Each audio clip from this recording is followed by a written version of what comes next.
بسم اللہ الرحمن الرحیم۔ السلام علیکم ناظرین کرام، بالآخر سپریم کورٹ آف پاکستان نے نیب قوانین میں کی گئی ترامیم کے بارے میں اپنا فیصلہ جاری کر دیا۔ عمران خان صاحب کی جانب سے حکومت کی طرف سے کی گئی ترامیم کو چیلنج کیا گیا۔ ان ترامیم میں کچھ رعایتیں بھی تھیں اور کچھ ضمانت کی مدت میں بھی کمی تھی، لیکن عمران خان کا یہ موقف تھا کہ موجودہ حکومت نے، اور اس کا زیادہ زور اس بات پر تھا کہ پیپلز پارٹی اور مسلم لیگ نون نے فائدہ اٹھانے کے لیے نیب قوانین میں ترامیم کی۔ لارجر برنچ نے اس کی سماعت کی۔ بالآخر سپریم کورٹ کے چیف جسٹس فائز عیسیٰ کی سربراہی میں قائم لارجر بینچ نے فیصلے دے۔ تو ناظرین کرام، ہم اس فیصلے کی تفصیلات میں تو نہیں جاتے، لیکن ہم اس کی فوائد اور نقصانات کے بارے میں بات کریں گے۔ اس کا سیاسی کیا فائدہ ہوگا اور معاشی طور پر کن لوگوں نے اس کا فائدہ اٹھایا۔ قبل اس کا آگے بڑھیں، اب سے استدعا ہے کہ اگر آپ نے میرا یوٹیوب چینل نواز رضا کے ساتھ اب تک سبسکرائب نہیں کیا، براہ کرم اسے فوری طور پر سبسکرائب کریں، لائک کریں اور اب آپ کے ساتھ شیئر کریں۔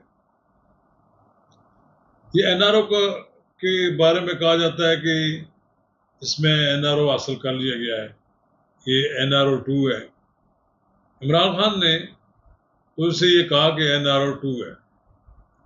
دلچسپ خبر یہ ہے کہ جب یہ فیصلہ آیا تو عمران خان کا یہی ریئیکشن تھا، لیکن پھر انہوں نے اپنے خلاف وہ تمام مقدمات جو نیب کے تحت آرڈیننس کے تحت رجسٹر کیے گئے تھے یا زیر سماعت ہیں، ان سے بری ہونے کی درخواست دائر کر دی، اور انہوں نے کہا کہ مجھے بھی اس قانون کے تحت دی گئی رعایتیں دی جائیں۔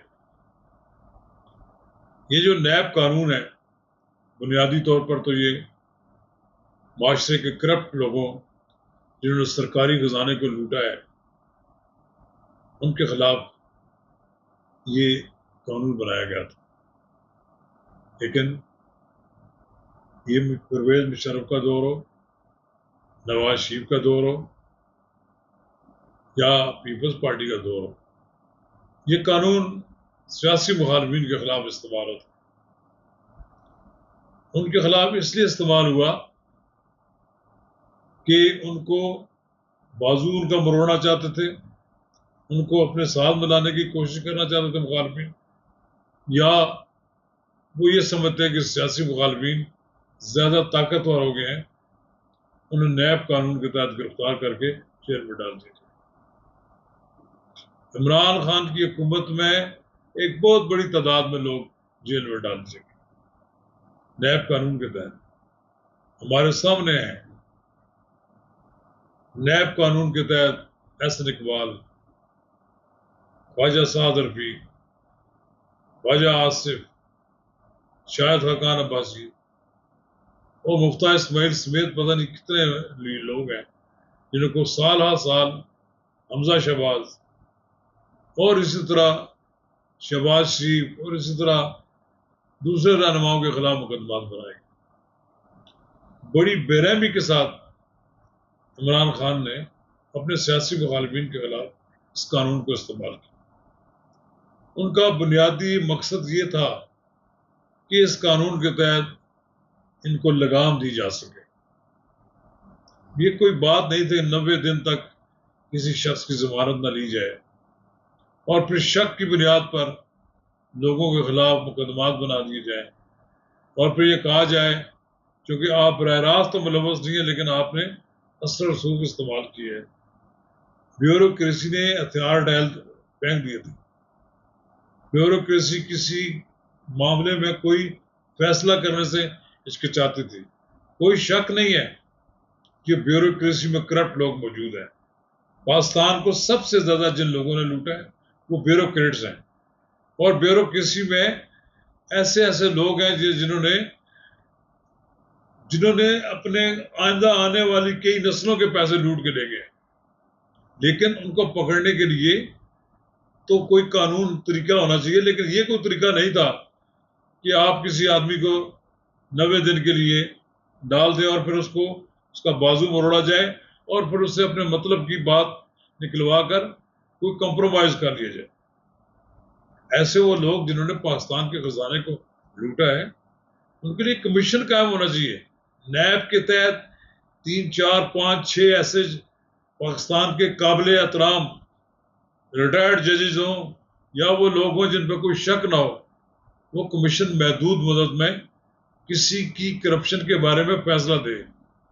یہ نہ ہو کہ 2 سال سے وہ لٹکے ہوئے ہیں، ان کا کوئی فیصلہ نہیں ہو رہا، وہ تاریخیں بھگت رہے ہیں. تاریخیں بھگتانے کے بجائے کیس کا فیصلہ دنوں میں ہو جانا چاہیے. تیزی کے ساتھ فیصلہ ہونا چاہیے. اگر ٹریبیونل ایک ہے، ایک کمیشن ایک بنانا ہے تو اس کے بجائے زیادہ بنا دیے جائیں، لیکن لوگوں کو اس میں لٹکائے نہ رکھا جائے اور اس کا ایک فیصلہ آنے کے بعد دوسرا سپریم کورٹ میں جائے. یہ فائدے نہ اٹھائے جائیں کہ یہاں ایک عدالت سے رعایت لے لی جائے، پھر دوسری عدالت میں پھنس جائے، پھر دوسری عدالت سے تیسری عدالت میں کرتے کرتے کئی سال گزر جائیں. کئی لوگ تو اپنی زندگی میں فیصلے بھی نہیں کرا سکتے. لہذا ضروری یہ ہے. اب خان صاحب یہ کہتے ہیں کہ یہ مسلم لیگ نون اور پیپلز پارٹی والوں نے NRO2 لیا ہے اور ان کا قانونی ہو گیا ہے، تو انہوں نے کہا کہ پھر مجھے بھی دو NR2. یعنی ایک بات جو دوسروں کے لیے وہ طنز کی بات کرتے تھے مخالفت، انہوں نے عدالت میں یہ درخواست دائر کر دی ہے کہ میرے خلاف جو مقدمہ بنتا ہے وہ اب نیب کے تحت نہیں بنتا. ٹھیک ہے، اس کا فیصلہ عدالت کرے گی، لیکن بہرحال خان صاحب جس چیز کے پر دوسروں کو تنقید کرتے تھے اور دوسروں کے بارے میں یہ خیال کرتے تھے، خود اس میں وہ بیچارے بے بس نظر آتے ہیں. انہوں نے خود اپنے آپ کے لیے اس کی رعایت مانگی ہے. سپریم کورٹ نے بھی اپنے فیصلے میں خان صاحب کا نام لے کر کہا کہ انہوں نے کہ جو کچھ کیا، یہ جو انہوں نے درخواست دائر کی، اس میں کوئی وزن نہیں ہے اور قانون پارلیمنٹ بنانے کی اقدار ہے، اس کو اختیار ہے. سپریم کورٹ نے قانون کا حق تسلیم کیا ہے پارلیمنٹ کا. شکریہ.